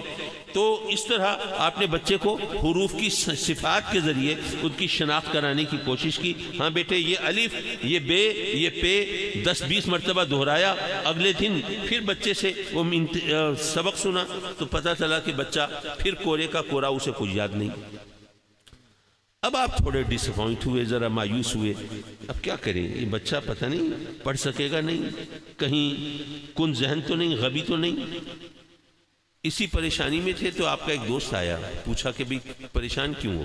آپ نے اس کو بتایا کہ بھئی اس طرح میں بچے کو پڑھاتا ہوں لیکن وہ بھول جاتا ہے، اس کو یاد ہی نہیں رہتا، تو اب پتہ نہیں یہ پڑھ لکھ سکے گا یا نہیں۔ تو آپ کے دوست نے کہا کہ بھائی یہ بچوں کو پڑھانا ٹیکنیکل کام ہوتا ہے، یہ بازار میں جو قاعدے ملتے ہیں یہ خامخواہ نہیں بنے ہوتے، یہ اس لیے ہوتے ہیں کہ بچوں کو ذرا پڑھنے میں مدد ملتی ہے ان سے۔ تو آپ ایسا کرو بازار سے ذرا قاعدہ خرید کے لاؤ، اس کی مدد سے پڑھاؤ تو بچہ پڑھ جائے گا۔ تو ایک امید کی کرن روشن ہوئی، آپ جناب گئے بازار سے قاعدہ خرید کے لائے۔ اب بچے کو آپ نے پڑھایا تو قاعدے میں ایک طرف لکھا ہوا ہے الف اور اس کے سامنے بنا ہوا ہے انار، کہ بچہ دیکھے گا انار کو اور پہچانے گا الف کو۔ ایک طرف بنی ہوئی ہے بکری، اس کے آگے لکھا ہوا ہے بے، بچہ دیکھے گا بکری کو، پہچانے گا بے کو۔ ایک طرف بنا ہوا ہے پنکھا، اس کے سامنے لکھا ہے پے، بچہ دیکھے گا پنکھے کو، پہچانے گا پے کو۔ بلا تشبیہ و بلا تمثیل عرض کروں گا کہ رب کائنات نے اپنے بندوں کی ہدایت کے لیے، درس توحید دینے کے لیے انبیاء کرام علیہ السلام کو دنیا میں بھیجا۔ انبیاء تشریف لائے، انہوں نے اللہ کے بارے میں لوگوں کو بتایا، درس توحید دیا، بتایا کہ وہ وحدہ لا شریک ہے، اپنی ذات و صفات میں یکتا ہے، منفرد ہے، ممتاز ہے، اس جیسا کوئی نہیں۔ لوگوں نے درس توحید پڑھا لیکن کچھ عرصے میں بھلا دیا۔ اس کے بعد پھر انبیاء تشریف لائے، انہوں نے اللہ کی صفات کے ذریعے اس کی پہچان کرائی، اس کی شناخت کرائی، اور کہا کہ وہ جو ہمارا رب ہے، جو پروردگار ہے، وہ خالق ہے، وہ مالک ہے، وہ حی ہے، وہ قیوم ہے، وہ سمیع ہے، وہ بصیر ہے، وہ رحمان ہے، وہ رحیم ہے، وہ رؤوف و رحیم ہے، وہ ہمارا خالق و مالک ہے۔ اس کی صفات کے ذریعے اس کی پہچان کرانے کی کوشش کی۔ اللہ کے بندوں نے وہ درس توحید پڑھا اور ذہن نشین کیا، لیکن کچھ عرصہ گزرا تو پھر فراموش کر دیا۔ بالآخر رب کائنات نے بھیجا اپنے محبوب علیہ السلام کو، اور گویا یہ فرمایا اے میرے بندو اب دیکھو مصطفیٰ کو اور پہچانو خدا کو۔ واہ، نعرہ تکبیر، نعرہ رسالت، نعرہ خلافت، نعرہ عظمت شان مصطفیٰ، عظمت مقام مصطفیٰ۔ حضرات مکرم دیکھیے، سمجھانے کے لیے لوگ ہیں سوال تو کرتے ہیں، جو دین کے حوالے سے سوال و جواب ہوں تو اس میں بہت زیادہ احتیاط برتنی چاہیے۔ سوال کرتے ہوئے بھی، جواب دیتے ہوئے بھی، اور سمجھتے سمجھاتے ہوئے بھی۔ اچھا، مجھے ایک قصہ یاد آیا، اس سے ذرا بات شاید میں آسانی سے سمجھا سکوں۔ ایسا ہوا، ایک سکول کے اندر کلاس مثلا تیسری جماعت لگی ہوئی ہے، تو سکول ٹیچر آتی ہے اور وہ ذرا بچوں کو ٹیسٹ کرنا چاہتی ہے کہ کس لیول پہ ہیں۔ تو اس نے کہا کہ پہلے بہت ہی انیشیل سٹیج سے، ابتدائی مراحل سے بات شروع کرنی چاہیے۔ تیسری جماعت کے بچے تو اچھے بھلے سمجھدار ہوتے ہیں۔ بہرحال اس نے ایک بچی کو بلایا جو لگ رہی ہے کہ ماشاءاللہ اچھی ذہین ہے، سمجھدار ہے۔ اس سے کہا بیٹے، وہ ٹیچر بھی ذرا انتظام کر کے اپنے ساتھ کچھ چیزیں لے کے گئی تھی، فروٹ کی ٹوکری وغیرہ ہے۔ بچی کو بلایا، بیٹے ذرا ہاتھ آگے بڑھاؤ۔ اس نے ہاتھ بڑھایا، اس کے ہاتھ پہ 2 کیلے رکھے۔ پھر دوسرا ہاتھ بڑھانے کو کہا، 2 کیلے دوسرے ہاتھ پہ بھی رکھے۔ اس سے کہا کہ ہاں بیٹے، اب ذرا کاؤنٹ کرو، ذرا گنو، کتنے کیلے ہیں آپ کے پاس؟ How many bananas you have? بچی نے دیکھا، گنا، کہتی ہے کہ میرے پاس 5 کیلے ہیں۔ ٹیچر کو الجھن ہوئی، یہ سوال تو ایسا ہے جو پہلی جماعت کا بچہ بھی کر لیتا ہے، یہ تیسری جماعت کی بچی اچھی بھلی سمجھدار، یہ کیا بیوقوفی ہے؟ وہ کہتی ہے بیٹے آپ جلدی نہ کرو، ذرا غور کرو، پوری طرح تسلی سے کاؤنٹ کر کے پھر بتاؤ مجھے۔ بچی نے پھر تھوڑا توقف کیا، ٹھہری، گنا، پھر کہتی ہے کہ 5۔ اب ٹیچر کو الجھن تو ہوئی، اس نے کہا نہیں، ذرا مجھے تھوڑا سا سوال کا انداز بدلوں، دیکھوں کہ اس کا کانسیپٹ کلیئر ہے یا نہیں ہے۔ اس نے کہا اچھا چلو یہ کیلے رکھ دو یہاں میز پہ۔ اس نے وہ رکھ دیے۔ اب اس کے پھر ہاتھ مانگے، ایک ہاتھ پہ 2 سیب رکھے، دوسرے ہاتھ پہ بھی 2 سیب رکھے۔ ہاں بیٹے بتاؤ کتنے سیب ہیں آپ کے پاس؟ اس نے دیکھا، گنے، کہتی ہے 4 سیب ہیں۔ اب ٹیچر کو ہوا کہ اس کو پتہ تو ہے، گنتی تو آتی ہے، ایڈیشن بھی، جمع کرنے کا طریقہ بھی آتا ہے، تو یہ کیا مسئلہ ہے؟ اس کو غلط فہمی کیوں ہوئی؟ سوچا کہ شاید اب غلط فہمی دور ہو گئی ہو، چلو بھائی اب دیکھ لیتے ہیں۔ اس نے پھر اس کے ہاتھ پہ کیلے رکھے، پوچھا کہ ہاں اب بولو۔ اس نے کہا 5۔ اب ٹیچر کو الجھن بھی ہوئی، غصہ بھی آیا، تو اس نے اس سے کہا کہ بیٹے ابھی میں نے سیب رکھے تھے اس طرح، تو آپ نے کہا وہ 4 سیب ہیں، اب کیلے رکھے تو آپ کہہ رہی ہیں میرے پاس 5 کیلے ہیں، یہ کیا بات بنی؟ تو کہتی ہے کہ میڈم بات یہ ہے کہ میں جب صبح آ رہی تھی تو میری موم نے میرے لنچ باکس میں 1 کیلا رکھا میرے لنچ کے لیے، تو آپ مجھ سے پوچھ رہی ہیں کہ تمہارے پاس کتنے کیلے ہیں، تو 4 کیلے آپ نے دیے ہیں، 1 میرے لنچ باکس میں ہے، تو میرے پاس 5 کیلے ہوئے نا۔ اب ذرا سوچئے کہ اگر وہ ٹیچر یہ صبر و تحمل کا مظاہرہ کیے بغیر غصے میں آ کے، اشتعال میں آ کے اس بچی کو سزا دیتی اور بعد میں پتہ چلتا، تو اس ٹیچر کو بھی افسوس ہوتا اور بچی کو بھی دکھ ہوتا۔ تو اس لیے یہ سوال و جواب یہ بھی ایک سائنس ہوتی ہے، یہ ایک ٹیکنیکس ہوتی ہیں، ان کو بھی، اور خاص طور پر دین سے تعلق رکھنے والوں کو تو ذرا زیادہ تحمل اور صبر کا تحمل کا مظاہرہ کرنا چاہیے۔ اب میں جو آیہ کریمہ تلاوت کی ہے اس کے پس منظر میں چند باتیں، کچھ سوال کچھ جواب وہ عرض کر کے پھر میں آپ سے رخصت چاہوں۔ وما ارسلناک الا رحمۃ للعالمین۔ حضرات مکرم، یہ جو انداز ہے اس آیت کا، یہ وہی ہے جو کلمے کا ہے۔ حضور خواجہ غلام فرید رضی اللہ تعالیٰ عنہ کی شاعری سے جس کو تھوڑا بہت بھی مس ہو، وہ نفی اسبات کی ترکیب سے اتنا بے خبر تو نہیں ہو سکتا۔ یہ حضور خواجہ صاحب کا احسان ہے کہ انہوں نے اپنی شاعری کے ذریعے ہمارے عقیدے کی حفاظت فرمائی۔ نفی اسبات کیا ہے؟ نفی لا الہ، کوئی معبود نہیں، اس کے بعد اسبات ہے الا اللہ، اللہ کے سوا، یہ کلمہ ہے۔ اگر سیدھا سادہ یوں کہہ دیا جاتا کہ اللہ ہمارا معبود ہے تو اس میں کوئی خرابی تو نہیں تھی، تو پھر یہ بات کو اس طرح گھما کر کہنے کی کیا ضرورت تھی؟ نہیں کوئی معبود مگر اللہ۔ جو علماء ہیں، جو عربی زبان کی نزاکتوں سے واقف ہیں، وہ کہتے ہیں کہ جو نفی اسبات کا جو انداز ہے، اس سے حصر قائم ہوتا ہے، ما سوى المذکور کی نفی ہوتی ہے۔ مجھ جیسا بندہ سوچتا رہ جاتا ہے پتہ نہیں کیا ہوتا ہے، تو چلیے آپ کو سمجھاؤں کیا ہوتا ہے۔ اگر یوں کہا جائے کہ اللہ ہمارا معبود، تو بات تو صحیح ہے، لیکن اس میں کوئی شخص چور دروازے ڈھونڈ سکتا ہے، کہتا ہے جی ہم مانتے ہیں اللہ ہمارا معبود ہے، ہم نے کب انکار کیا کہ اللہ ہمارا معبود نہیں؟ بے شک ہے اللہ ہمارا معبود ہے، ہاں اور بھی ہے، اللہ بھی ہے، لیکن جب کہا کہ کوئی معبود نہیں الا اللہ، اللہ کے سوا، اب باقی ہر معبود کی نفی ہو گئی، بس صرف اور صرف الوہیت ثابت ہوئی تو اللہ کے لیے کہ اللہ کے سوا اب کوئی اور معبود نہیں، اب کوئی چور دروازے نہیں ڈھونڈے جا سکتے، اب کوئی اس کے اندر کوئی اپنی مرضی کا کوئی مفہوم تلاش کرنے کی کوشش نہیں کر سکتا۔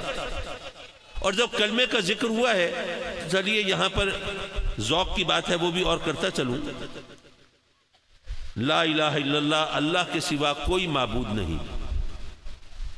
دیکھیے آپ نے یہ دعویٰ کیا تو کوئی آپ سے اگر کافر پوچھ لے کہ جی آپ جو یہ دعویٰ کر رہے ہیں تو کیا خیال ہے یہاں لیا میں اللہ کے سوا کوئی اور معبود نہیں، شاید تخت لاہور میں کوئی اور معبود ہو۔ چلیے اس کی بات چھوڑیے، پاکستان کی بات چھوڑیے، امریکہ نے ساری دنیا کو نتھ ڈال کے رکھی ہوئی ہے، شاید وہاں پر کوئی زیادہ پاورفل، زیادہ سٹرونگ، زیادہ طاقتور، زیادہ پرہیبت خدا ہو۔ ہم کہتے ہیں نہیں، پوری کائنات میں، تمام جہانوں میں۔ اچھا بھئی اس دنیا میں نہیں ہے کوئی خدا، شاید چاند پر، سورج پر، ستاروں، سیاروں پر کوئی اور معبود ہو۔ ہم کہتے ہیں نہیں، بس وہی ہے تمام کائنات میں وحدہ لا شریک۔ اگر وہ کافر کہے کہ بھائی یہ آپ کے دعوے کی حیثیت کیا ہے، آپ نے کیا باقی دنیا میں جا کے دیکھا ہے کہ کوئی خدا ہے یا نہیں ہے؟ بھئی آپ سوچئے کہ اگر یہاں لیا کے کسی دور افتادہ پسماندہ علاقے میں، کسی دیہات میں کوئی شخص رہتا ہو جس نے کبھی اپنی یونین کونسل کی جیورسڈکشن سے باہر قدم نکال کے نہیں دیکھا، اتفاق سے اس کے دوست اس کو لے چلیں سیر سپاٹے کے لیے لاہور گیا، مینار پاکستان دیکھا تو آنکھیں پھٹ گئی، اتنا اونچا مینار۔ اب واپس آ کے ایک ایک کو پکڑ کے پوچھتا ہے تم نے دیکھا ہے مینار پاکستان؟ اتنا اونچا مینار تو دنیا میں کوئی ہو ہی نہیں سکتا۔ اب جنہوں نے دنیا دیکھی ہوگی وہ ہنسیں گے، وہ مذاق اڑائیں گے، وہ کہیں گے اس بیچارے کو کیا پتا، یہ بیچارہ کنویں کا مینڈک ہے، اس نے تو لاہور شہر پہلی بار دیکھا ہے، تو دنیا تو دیکھی نہیں۔ اگر یہ دنیا گھومی ہوتی اس نے تو اس کو پتا ہوتا کہ دنیا میں کیسے اونچے اونچے ٹاورز ہیں، مینار ہیں، جن کے سامنے مینار پاکستان تو بچہ سا نظر آتا ہے۔ یارو اگر کسی دور افتادہ پسماندہ دیہاتی علاقے کا رہنے والا اتفاق سے لاہور پہنچے اور مینار پاکستان کو دیکھ کر حیران ششدر رہ جائے اور کہے کہ دنیا کا سب سے اونچا مینار، اس کو تو ہم کہیں اس کا تجربہ محدود، مشاہدہ محدود، اس نے دنیا دیکھی نہیں، اس کو کیا پتا دنیا میں کیسے اونچے اونچے مینار ہیں، یہ بیچارہ تو کنویں کا مینڈک ہے، اور خود جہاں بیٹھ کے لیا میں کہے اس ساری کائنات پہ کوئی اور خدا نہیں، تو کوئی ہم سے نہیں کہہ سکتا میاں تم بھی تو کنویں کے مینڈک ہو، تم نے کون سا ساری کائنات کو دیکھا ہے؟ کیا ستاروں پہ کمندیں ڈالی ہیں؟ کیا چاند سورج پہ قدم رکھا ہے؟ کیا اور کہکشاؤں کا سفر کیا ہے؟ کیا آسمانوں پر جا کر دیکھا ہے؟ کیا اس کائنات کی وسعتوں کو کھنگالا ہے؟ یہاں لیا میں بیٹھ کے کہتے ہو اس کائنات میں کوئی اور خدا نہیں، تمہارے اس دعوے کی حیثیت کیا ہے؟ تمہارے اس ایمان کا وزن کیا ہے؟ تو رب کائنات نے فرمایا قل هو اللہ احد، اے محبوب تو ان سے کہہ دے کہ وہ اللہ ایک ہے۔ اگر یہ اپنی طرف سے کہیں گے اعتراض ہوگا، باتیں ہوگی، لوگ مذاق اڑائیں گے اور یہ لاجواب ہوں گے، ان کے پاس جواب نہیں بن پڑے گا، لیکن اے محبوب تو ان سے کہہ دے کہ اللہ ایک ہے۔ جب یہ تیرے کہنے پر میری توحید کا، وحدانیت کا اعلان کریں گے، اقرار کریں گے، پھر اگر کسی نے ان کو ریفیوٹ کرنے کی کوشش کی، تکذیب اور تردید کی جسارت کی، تو یہ اس کو جواب دینے کے قابل ہوں گے، کہیں گے کہ اگر میں اپنی طرف سے کہتا تو تم مجھے جھٹلا سکتے تھے، کیونکہ میں نے تو ساری کائنات نہیں دیکھی، لیکن یہ میں اپنی طرف سے نہیں کہہ رہا، ارے جس ہستی کے کہنے پر میں گواہی دے رہا ہوں نا، میں نے تمام کائنات کو نہ دیکھا ہوگا، لیکن اس ہستی نے ساری کائنات کو اپنی ہتھیلی کی طرح دیکھا ہے۔ حضرات مکرم، اگر میرے آقا کریم صلی اللہ علیہ وسلم کی عظمت اور شان کو آپ اگر صرف کلمے کے حوالے سے ناپیں تو بھی پتہ چل جائے کہ وہ کس مقام پہ ہیں، لیکن نہیں، ہمیں صرف اپنی نفسانی خواہشات اور اپنے ان کم علم لوگوں کی باتوں پر اعتماد ہوتا ہے جو بیچارے خود رہندہ درگاہ ہوتے ہیں۔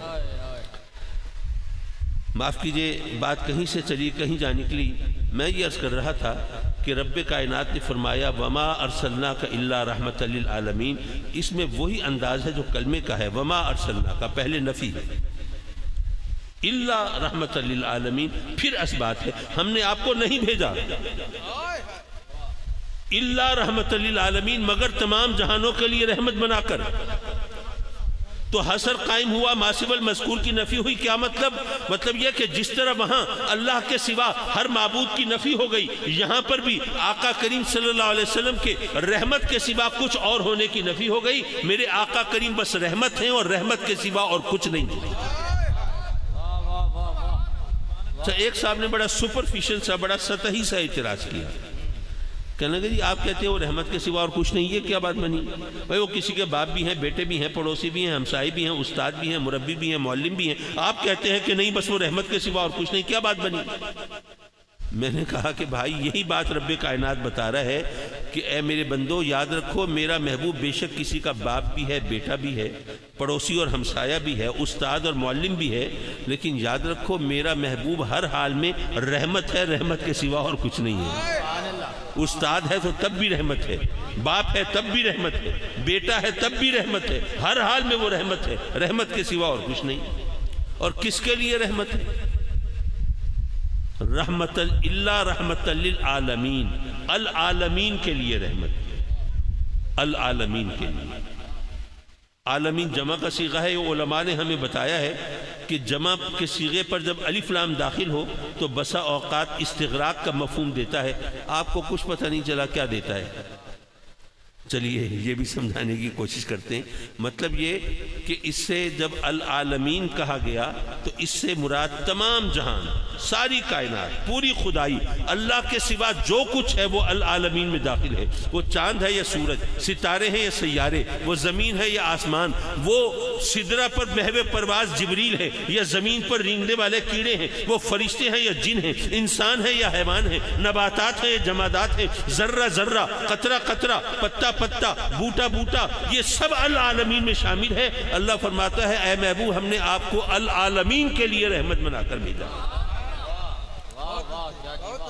ایک صاحب کہنے لگے جناب آپ لوگ بھی لفاظی میں بڑے تیز ہیں، قافیہ بندی فرما رہے ہیں، ذرہ ذرہ، قطرہ قطرہ، پتا پتا، بوٹا بوٹا اس کے لیے رحمت ہے. بھئی رحمت تو جانداروں کے لیے ہوتی ہے، بے جان چیزوں کے لیے کیا رحمت ہے؟ بھئی کوئی جاندار ہو، بیمار ہو، اس کا علاج کرا دیں، کوئی بھوکا ہے اس کو خوراک دے دیں، کوئی سردی گرمی کا شکار ہے موسم سے بچنے کا سامان کر دیں، کسی اور مشکل سے دوچار ہے اس کے لیے مشکل آسان کرنے کی صورت پیدا کر دیں. تو جاندار کے لیے تو رحمت کا مفہوم ذہن میں آتا ہے، لیکن کسی بے جان چیز کے لیے رحمت کا کیا مطلب بنتا ہے؟ ایک پتھر ہے اس پر کیا رحمت فرمائیں گے آپ؟ اس کو آپ ریفریجریٹر میں رکھ دیجئے یا تندور میں ڈال دیجئے، اسے کوئی فرق پڑتا ہے؟ وہ پتھر کو آپ نرم گرم بستر میں گاؤ تکیہ لگا کے کمبل اڑا کے رکھیں یا اسے سڑک پھوٹنے والے انجن کے نیچے ڈال دیں، اسے کیا فرق پڑتا ہے؟ تو رحمت ہوتی ہے جانداروں کے لیے. اللہ تبارک و تعالی نے کسی بھی حکمت کے تحت العالمین کی ترکیب اگر استعمال فرمائی تو آپ نے جناب وہ گرامر کی دم پکڑ لی اور شروع ہو گئے جناب العالمین جمع کے صیغے پر الف لام داخل ہوا، استغراق کا مطلب دے رہا ہے یہ تمام کائنات، یہ ساری خدائی، یہ تمام موجودات، یہ اللہ کے سوا جو کچھ ہے وہ العالمین میں شامل. آقا کریم تمام کائنات کے لیے رحمت، جانداروں کے لیے رحمت ہو سکتی ہے، بے جانوں کے لیے کیا رحمت؟ میں نے کہا کہ بھائی اس سوال کا جواب تو اللہ نے قرآن کی پہلی آیت میں عطا فرما دیا ہے، کہیں آگے جانے کی ضرورت ہی نہیں. الحمدللہ رب العالمین، الحمدللہ رب العالمین. تمام تعریفیں ہیں اس اللہ کے لیے جو العالمین کا رب ہے. بے شک اب العالمین کا رب ہے، پہاڑوں کا رب ہے، آسمانوں کا رب ہے، زمینوں کا رب ہے، سمندروں کا رب ہے، صحراؤں کا رب ہے، کوہساروں کا رب ہے، آبشاروں کا رب ہے، جنوں کا، انسانوں کا، جمادات کا، نباتات کا، سب کا رب ہے. یا یہاں پہ بھی عقل کی ٹانگ اڑاؤ گے کہ فلاں کا رب ہے فلاں کا نہیں، سب کا رب ہے. رب کسے کہتے ہیں؟ پالنے والے کو. تو جاندار چیزوں کو پالنے کا مطلب تو ذہن میں آتا ہے، بے جان چیزوں کو پالنے کا کیا مطلب ہے؟ آپ کسی پتھر کی پرورش کر کے دکھائیں، کیسے کریں گے؟ اس کو گود لے لیں، پھر سکول بھیجیں گے، پھر کیا سہرا باندھنے کی بھی نوبت آئے گی. اور ظاہر ہے پتھروں کے ہاں ویسے تو اولاد نہیں آتی ہوتی، تو پھر پیروں فقیروں کی شامت آئے گی. یارو اگر بے جان چیزوں کے لیے رحمت کا تصور ذہن قبول نہیں کرتا، تو بے جان چیزوں کے لیے ربوبیت کا پالنے کا تصور بھی ذہن قبول نہیں کرتا۔ لیکن چونکہ رب کائنات نے قرآن میں فرمایا وہ تمام جہانوں کا رب، العالمین کا رب، تو ہم نے اپنی عقل کی ٹانگ نہیں اڑائی، جو اس نے کہا مان لیا مولا تو تمام جہانوں کا رب ہے، کس طرح رب ہے، کیسے پالے گا، یہ تو جانے اور تیری شان جانے، مولا ہمیں نہیں پتا۔ تو اسی قرآن میں جب اس نے فرمایا کہ میرا محبوب تمام جہانوں کے لیے رحمت ہے، تو کس طرح رحمت ہے ہمیں بھی یہاں ٹانگ نہیں اڑانی چاہیے، ہمیں ماننا چاہیے وہ کس طرح رحمت ہے مولا تو جانے، تیرا محبوب جانے، ہمیں ٹانگ اڑانے کی کیا ضرورت ہے۔ حضرات مکرم، رب کائنات نے اپنے محبوب علیہ السلام کو تمام جہانوں کے لیے رحمت بنایا۔ اچھا یہاں پر ایک اعتراض بڑا ٹیکنیکل سا ہوا۔ ایک صاحب نے کہا کہ جناب آپ نے یہ وما ارسلناک الا رحمت للعالمین یہ آیت تو پڑھی، قرآن کی ایک اور آیت بھی ہے وما محمد الا رسول، یہاں بھی وہی نفی اثبات ہے، یہاں پر بھی حصر قائم ہو رہا ہے، یہاں بھی ناصب المذکور کی نفی ہو رہی ہے۔ اب یہ آیت بتا رہی ہے کہ آقا کریم کچھ نہیں سوائے رسول ہونے کے۔ اب ایک آیت کہتی ہے کہ میرے آقا کریم رحمت کے سوا اور کچھ نہیں، دوسری آیت کہتی ہے وہ رسول کے سوا اور کچھ نہیں۔ اب بتائیے کس آیت کو ترجیح دینی ہے؟ اور ترجیح دینے کی کیا بات ہے؟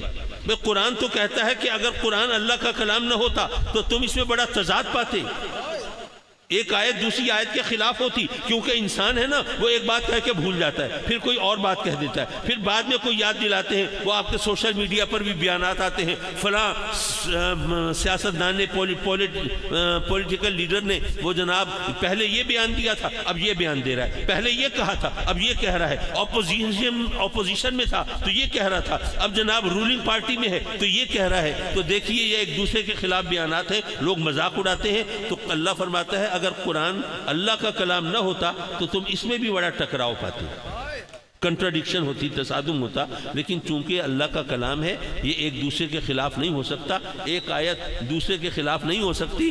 تو اب ایک آیت کہتی ہے آقا کریم رحمت کے سوا اور کچھ نہیں، اور دوسری آیت کہتی ہے وہ رسول کے سوا اور کچھ نہیں۔ اب بتائیے تصادم تو ہو گیا، اور معاذ اللہ پھر تو قرآن کی صداقت داؤ پہ لگ گئی۔ تو اللہ نے مجھے توفیق دی، میں نے جواب پیش کیا، میں نے کہا کہ بھائی اس سوال کا جواب جو ہے وہ تو اسی آیت کے اندر موجود ہے، باہر جانے کی ضرورت ہی نہیں۔ وما ارسلناک الا رحمت للعالمین، ہم نے آپ کو نہیں بھیجا مگر العالمین کے لیے رحمت بنا کر۔ یہ نفی اسبات کی وجہ سے یہ ترجمہ اس انداز سے ہوا۔ اگر اس کو ایک سمپل سٹیٹمنٹ کی صورت میں، ایک سیدھے سادے بیان کی صورت میں آپ کے سامنے رکھوں تو یہی کہوں گا نا کہ اللہ نے فرمایا کہ اے محبوب ہم نے آپ کو تمام جہانوں کے لیے رحمت بنا کر بھیجا۔ میں پھر دہراتا ہوں، اے محبوب ہم نے آپ کو العالمین کے لیے تمام جہانوں کے لیے رحمت بنا کر بھیجا۔ تو یارو جس کو بھیجا جائے اسی کو رسول کہتے ہیں نا، تو یہاں رسالت کی نفی کہاں ہے؟ نفی نہیں ہے، وضاحت ہے۔ اللہ فرماتا ہے اے محبوب صرف رسول نہیں بلکہ رسول رحمت بنا کر بھیجا۔ حضرات مکرم کوئی 50 منٹ ہو گئے ہیں مجھے بولتے ہوئے، یا اس سے شاید 2-3 منٹ اوپر ہوئے، لیکن میں اس بات کو اگر شاید 2-4 منٹ اوپر ہو جائیں گھنٹے سے تو کوئی بات نہیں، آپ حوصلے سے بیٹھے ہوئے ہیں۔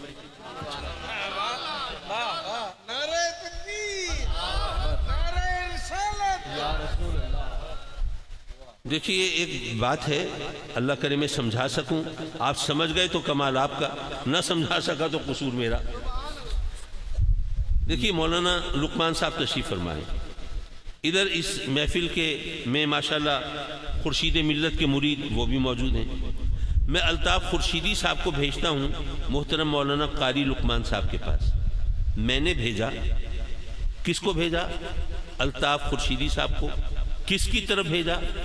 مولانا لقمان سعیدی صاحب کے پاس۔ نعرہ تکبیر، نعرہ رسالت، نعرہ خلافت، نعرہ حیدری، نعرہ حیدری، نعرہ حیدری۔ ماشاءاللہ عظیم نعت کو شاعر الحاج احمد علی حاکم صاحب آپ تشریف لائے، آپ کو صمیم قلب سے خوش آمدید پیش کرتے ہیں، اہلم و سہلم مرحبا۔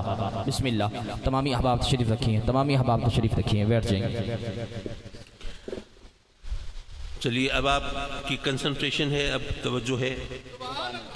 میں نے بھیجا محترم الطاف خورشیدی صاحب کو محترم مولانا قاری لقمان سعیدی صاحب کے پاس. بھیجنے والا کون ہے؟ میں ہوں. کس کو بھیجا؟ خورشیدی صاحب کو. کس کی طرف بھیجا؟ سعیدی صاحب کی طرف. بھیجنے والا کوئی اور، جس کی طرف بھیجا وہ کوئی اور، جس کو بھیجا وہ کوئی اور. یہ تینوں علیحدہ علیحدہ شخصیات ہیں یا نہیں ہیں؟ ان تینوں میں سے کوئی دو بھی ایک نہیں ہو سکتی. بھئی میں خورشیدی صاحب کو اپنی طرف تو نہیں بھیج سکتا، اور خورشیدی صاحب کو خورشیدی صاحب کی طرف بھی نہیں بھیج سکتا. بھیجنے والا کوئی اور، جس کو بھیجا وہ کوئی اور، جس کی طرف بھیجا وہ کوئی اور. اچھا میں لگا ہوا ہوں جس کو بھیجا اس کی طرف بھیجا. کچھ آپ کے بھیجے میں بھی کچھ آ رہا ہے یا نہیں؟ اچھا چلیے الحمدللہ. تو میں آپ کو یہ سمجھا رہا تھا کہ بھیجنے والا کوئی اور ہے، جس کو بھیجا وہ کوئی اور ہے، جس کی طرف بھیجا وہ کوئی اور ہے. اب ذرا قرآن کی طرف آ جائیے. وما ارسلناک الا رحمۃ للعالمین. بھیجنے والا کون ہے؟ اللہ ہے. کس کو بھیجا؟ اپنے محبوب علیہ السلام کو، رسول اللہ کو. کس کی طرف بھیجا؟ العالمین کی طرف، ساری کائنات کی طرف. جس نے بھیجا وہ کوئی اور، جس کو بھیجا وہ کوئی اور، جس کی طرف بھیجا وہ کوئی اور. یہ تینوں میں سے کوئی دو اکٹھے نہیں ہو سکتے. جب نہیں ہو سکتے تو یارو پھر ماننا پڑے گا کہ میرے آقا کریم کوئی اور ہے، العالمین کوئی اور ہے. صدقے صدقے صدقے یا رسول اللہ. یہ العالمین کے عموم میں میرے آقا کریم کو شامل نہیں کر سکتے. وہ اس لیے کہ جس نے بھیجا وہ کوئی اور، جس کی طرف بھیجا وہ کوئی اور، جس کو بھیجا وہ کوئی اور. تو العالمین کوئی اور میرے آقا کریم العالمین سے ماورا، وہ اس سے بالاتر، وہ اس سے علیحدہ، وہ اس کے عموم میں شامل نہ کرو. لیکن آپ کہیں گے جناب ابھی تو آپ نے وہ قافیہ بندی شروع کی ہوئی تھی. جناب یہ العالمین میں اللہ کے سوا جو کچھ ہے سب شامل ہے. وہ جناب یہ سورج چاند اور ستارے سیارے اور زمین آسمان اور صحرا اور سمندر اور سب اس میں شامل ہے. اور اب آپ کہہ رہے ہیں کہ نہیں، چونکہ اللہ نے آقا کریم صلی اللہ علیہ وسلم کو بھیجا العالمین کی طرف، اس لیے آقا کریم العالمین کے عموم میں شامل نہیں. اب آپ تھوڑی دیر بعد کہیں گے کہ باقی نبیوں کو بھی تو اللہ نے بھیجا، پھر وہ بھی شامل نہیں. میں عرض کروں گا نہیں، باقی انبیاء کو اللہ نے بھیجا لیکن العالمین کی طرف نہیں بھیجا.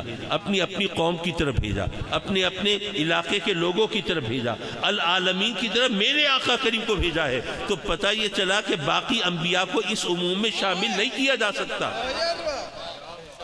یارو یہ بات بہت مشکل ہے، ہضم کرنا ذرا دشوار ہے، حلق سے نیچے آسانی سے نہیں اترے گی. ذرا اس کو ایک اور انداز سے سمجھ لیجئے.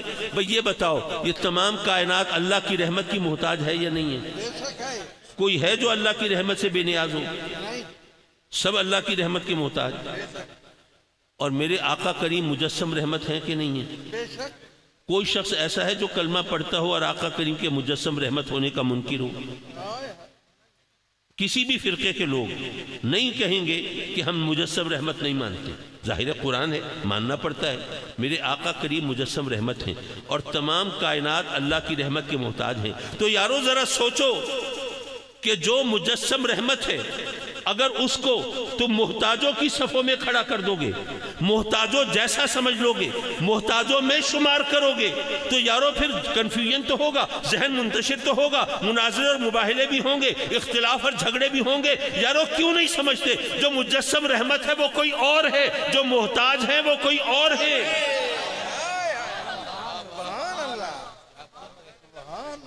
اچھا اس کو ایک اور انداز سے سمجھا دوں اور پھر آپ کی جان چھوڑ دوں. اب تو ماشاءاللہ آپ اب خوش گلوئی اور خوش الہانی اور خوش آوازی کی طرف جانے لگے ہیں. لیکن یہ ایک بات ذرا اس بے سرے شخص سے ذرا سمجھ لیجئے. کوئی بات نہیں حضرات مکرم، دیکھیے قرآن میں رب کائنات نے فرمایا لَقَدْ خَلَقْنَا الْإِنسَانَ فِي أَحْسَنِ تَقْوِيمٍ. انسان کو رب کائنات نے احسن تقویم پر تخلیق فرمایا. یہ اس کی کاریگری کا شاہکار، یہ اس کی صنعت کا نمونہ. ٹھیک ہے. اچھا بات آگے بڑھانے سے پہلے ایک مثال سے بات سمجھیے. فرض کیجئے آپ مکان بنانے والے ہیں. کسی دوست سے کہا کہ یار میرے اب اتنی اوقات تو نہیں ہے کہ کوئی باقاعدہ انجینئر ہائر کروں. اور پھر اس کے مشورے سے مکان بنواؤں؟ کوئی مستری بتا دو میں نے مکان بنوانا ہے، ذرا سستی جان چھوٹ جائے گی۔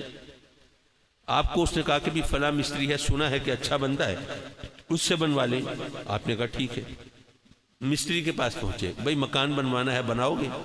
اس نے کہا کہ جی میرا تو کام ہے روز، یہ ضرور بناؤں گا۔ کہا اچھا تو بھائی میرا مکان بنا دو، لیکن ایسا ہے میں نے تمہاری کوئی بنائی ہوئی بلڈنگ دیکھی نہیں ہے، تو اپنی کوئی بلڈنگ مجھے دکھا دو تو مجھے ذرا اندازہ ہو جائے کہ تم کیسا کام کرتے ہو، تسلی ہو جائے گی۔ اس نے کہا ٹھیک ہے، کوئی مسئلہ نہیں، چلو۔ آپ کو لے کے چلا، ایک بلڈنگ کے سامنے کھڑا کیا۔ دیکھیے یہ عمارت دیکھ رہے ہیں آپ، یہ میری کاریگری کا شاہکار ہے، میرے فن کا نمونہ ہے، میں نے اپنی ساری مہارت اس میں صرف کر دی ہے۔ دیکھیے کیا خوبصورت مکان ہے، اس کی چھتیں ذرا ٹپکتی ہیں لیکن ہے بہت شاندار، اس کا ذرا پلستر بھی جھڑ رہا ہے لیکن کیا بات ہے اس مکان کی، ذرا بنیادیں بھی ہل گئی ہیں لیکن ہے بہت مضبوط۔ یہ تمام بات آپ کو لطیفہ لگے گی یا نہیں؟ ٹھیک ہے نا، ہنسنے ہنسانے والی بات ہوئی، لطیفہ کی بات ہوئی، لیکن یارو قرآن تو لطیفے نہیں سناتا، قرآن تو مذاق نہیں کرتا۔ جب لطیفے نہیں سناتا تو مولا ذرا یہ تو بتا، ایک طرف تو فرماتا ہے کہ انسان کو احسن تقویم میں تخلیق کیا، تیری کاریگری کا شاہکار، تیری صنعت کا نمونہ، اور پھر اسی قرآن میں فرمایا کہ ان الانسان لفی خسر، انسان تو خسارے کا سودا کرنے والا، وَإِنَّهُ لِحُبِّ الْخَيْرِ لَشَدِيدٌ، وہ تو مال کی محبت میں بڑا پکا۔ وہ انسان کے لیے جو اللہ نے الفاظ استعمال فرمائے، کفورا وہ اپنے رب کا ناشکرا ہے، قطورا وہ بڑا کم حوصلہ ہے، بے ہمت ہے، عجولا وہ بڑا جلد باز ہے، بے حوصلہ ہے۔ مولا اب وہ انسان جو تیری کاریگری کا شاہکار، تیری صنعت کا نمونہ، اب اس کے بارے میں تو قرآن میں بتاتا ہے کہ خسارے کا سودا کرنے والا ہے، وہ مال کی محبت میں پکا ہے، وہ اپنے رب کا ناشکرا ہے، وہ بڑا کم حوصلہ اور بے ہمت ہے اور بڑا جلد باز ہے، بے صبرہ ہے۔ مولا وہ انسان جو تیری کاریگری کا شاہکار ہو، وہ اور پھر اس میں اتنے نقائص اسی قرآن میں اگر کہیں اور ہوتا ہم لطیفہ سمجھ کے ہنس لیتے، مذاق سمجھ کے لطف اندوز ہو لیتے، لیکن اب قرآن کو مذاق تو نہیں سمجھ سکتے۔ مولا اب بتا آپ کریں تو کیا کریں؟ حضرات مکرم، بڑی سیدھی سی بات ہے، آسان سی بات ہے۔ رب کائنات نے گویا یہ فرمایا اور ہمیں بتایا کہ اے میرے بندو، جو بندہ، جو انسان میری کاریگری کا شاہکار ہے اور احسن تقویم میں تخلیق میں نے کیا ہے، وہ انسان کوئی اور ہے، اور جو بے صبرہ ہے، جو ناشکرہ ہے، جو مال کی محبت میں پکا ہے، جو خسارے کا سودا کرنے والا ہے، وہ انسان کوئی اور ہے، یہ دونوں ایک نہیں ہیں۔ اگر یہ ایک ہوں گے تو پھر تمہیں دھوکہ ہوگا، پھر مذاق ہوگا، پھر لطیفہ ہوگا، لیکن نہیں، جو انسان کامل ہے، ارے جو میری کاریگری کا شاہکار ہے وہ کوئی اور جو خسارے کا سودا کرنے والا ہے وہ کوئی اور، جو مال کی محبت میں پکا ہے وہ کوئی اور ہے، ارے جو مجسم رحمت ہے وہ کوئی اور، جو محتاج ہے وہ کوئی اور ہے۔ ان کو ایک جیسا نہ سمجھو، کیوں کہتے ہو ہم جیسے ہی تو ہیں؟ اگر ایسا سمجھو گے تو کبھی دین کو صحیح سمجھ نہیں سکو گے، کبھی ایمان کی حلاوت کو محسوس کر نہیں سکو۔ ایک نصیحت کر کے جان چھوڑ دوں آپ کی۔ دیکھیے ہمارے ایمان کی بنیاد تو ایمان بالغیب ہے نا، غیب پر ایمان، اللہ غیب ہے، جنت، دوزخ، فرشتے، قیامت، سزا، جزا سب غیب ہے۔ ایک مسجد تھی، آج کل جو غربت ہے، جو لوگ بے روزگاری ہے، جو مہنگائی ہے، لوگ جس حال میں ہیں مجھ سے زیادہ آپ بہتر جانتے ہوں گے، تو ایک مسجد میں وہ کچھ لوگ بیچارے اپنی ضرورتیں پوری کرنے کے لیے کبھی پنکھوں پہ ہاتھ صاف کر دیتے تھے، کبھی ٹوٹیاں اتار لیتے تھے، کبھی جوتیوں سے فیض حاصل کر لیتے تھے۔ تو مسجد کی انتظامیہ نے سوچا کہ بھئی یہ اللہ کے گھر میں یہ حرکتیں تو نہیں ہونی چاہیے، تو پتہ نہیں یہ کام کرنے والے ظاہر ہے تو مسلمان مسجد میں آتے ہیں، تو شاید ان کو یہ خیال نہیں رہتا کہ اللہ کے گھر میں چوری کرنے والے، بھئی اللہ تو دیکھ رہا ہے، تو وہ دیکھ رہا ہے اور اس کے سامنے اس کے گھر میں چوری کر رہے ہیں، تو یہ تو بہت ہی شرم کی بات ہے۔ تو ان کو احساس دلا دینا چاہیے۔ احساس دلانے کے لیے کیا کرنا چاہیے؟ ان کو کہا کہ بھی ایسا کریں، یہ مسجد کی جو انٹرنس ہے، جو اس کا داخلی دروازہ ہے، اس کے آگے بڑا سا بورڈ لگا دیں، اس پر لکھ دیں کہ اللہ آپ کو دیکھ رہا ہے۔ اب جو بھی مسجد میں آ رہا ہے بورڈ پہ نظر پڑتی ہے اللہ آپ کو دیکھ رہا ہے، فوراً دل میں احساس پیدا ہوتا ہے کہ ہم اللہ کے گھر میں آئے ہیں اور وہ ہمیں دیکھ رہا ہے، تو ہمیں ظاہر ہے کہ اس کے مطابق ہمیں اپنے اعمال پر نظر رکھنی چاہیے، اپنی نیت عمل سب درست رکھنا چاہیے۔ یہ بورڈ تو لگا دیا لیکن چوریاں پھر بھی ہوتی رہیں، جوتے پھر بھی اٹھائے جاتے رہے، پنکھے پھر بھی اتارے جاتے رہے۔ اب انتظامیہ کے لوگ پھر سر جوڑ کے بیٹھے کریں تو کیا کریں؟ تو ان میں سے کسی سیزنڈ آدمی نے، تجربہ کار آدمی نے ان کو بتایا کہ بھائی ایسا کرو، یہ بورڈ اتار دو اور ایک اور انتظام کرو، اور اس انتظام کے مطابق یہاں پہ ایک اور بورڈ لگاؤ اور اس پہ لکھ دو کہ کیمرے کی آنکھ آپ کو دیکھ رہی ہے۔